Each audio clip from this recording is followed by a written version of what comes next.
Hi, I'm Double J, and I want to talk a little bit about something that we all face, which is resistance. Now, there are many definitions about resistance, and I'm going to share two of them.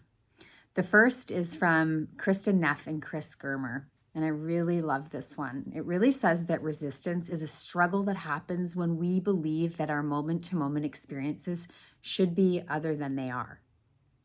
Now, the second one, according to Shiragi et al., in their research on reasons for resistance, organizations define resistance as the failure to do anything that a manager or a leader asks us to do.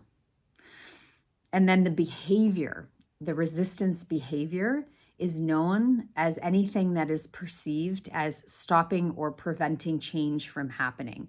And that results in what is called change failure. So how do we know if we are resisting? The truth is, it's actually very similar to change fatigue.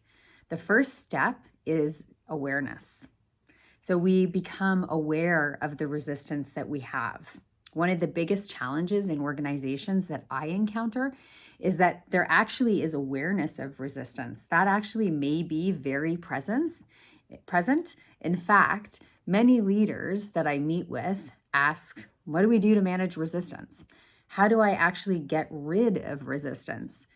But the willingness to manage it and put the time and effort into understanding it is not there. And this conflict in and of itself is resistance.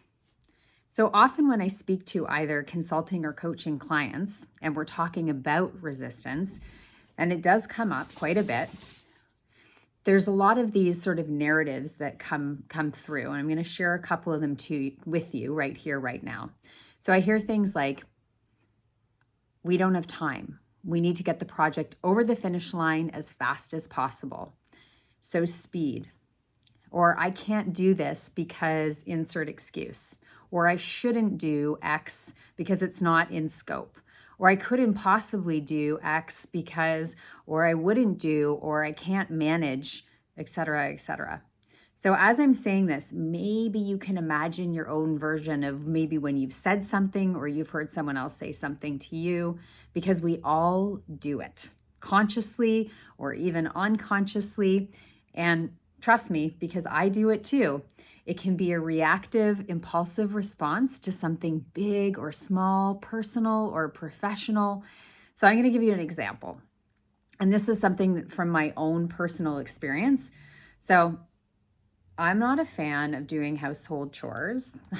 Maybe some people are. They feel like chores to me, and I don't find them relaxing. On the other hand, my husband actually loves doing the dishes and vacuuming. That makes me a lucky person. So there was this moment in time when maybe it was even just like last week, I think, the other day when I had just finished coffee and breakfast, I was putting all my dirty dishes into the sink, and he turned to me and he said, I wish you could just take the time to clean up after yourself once in a while and not leave it for me. And my knee-jerk reaction was, I don't have the time right now, but I will later. And if you want it done right now, you can do it yourself. Resistance. I was rushing to get ready and I was used to him doing the dishes, and I wasn't up for changing my routine in that moment. It just didn't feel good.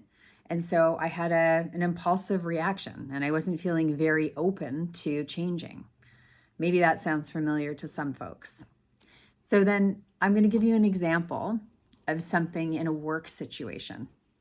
So I've taken on many projects, and in one particular project that I was working on, a leadership team member came to me and was really excited because they were getting ready to present to the CEO, and he wanted support building a presentation. It was outside the scope of our work. So my knee-jerk reaction and my internal response was, I'm swamped. I don't have time to do this. I can't take this on.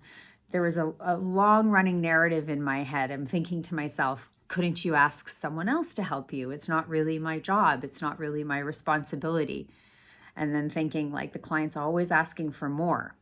Resistance. Wanting to push back. Not feeling open. So these types of responses happen all the time and to each and every one of us.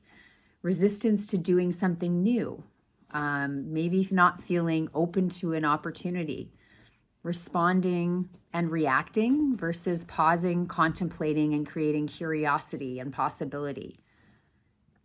So the fact is, the more we resist, the more the resistance persists. The biggest step towards managing resistance is awareness that it is present. The moment that you give yourself that tiny little gateway to disrupt the process, to identify that resistance is in fact part of what is happening, it's a conscious pause, recognition. Hello, resistance. I see you. And your brain energy and thinking patterns begin to shift. So I just want you to share with me in the comments if you've ever felt resistance, and then do you have any secrets to managing it? Stay tuned for another video on all of the tips and tricks on how to manage resistance.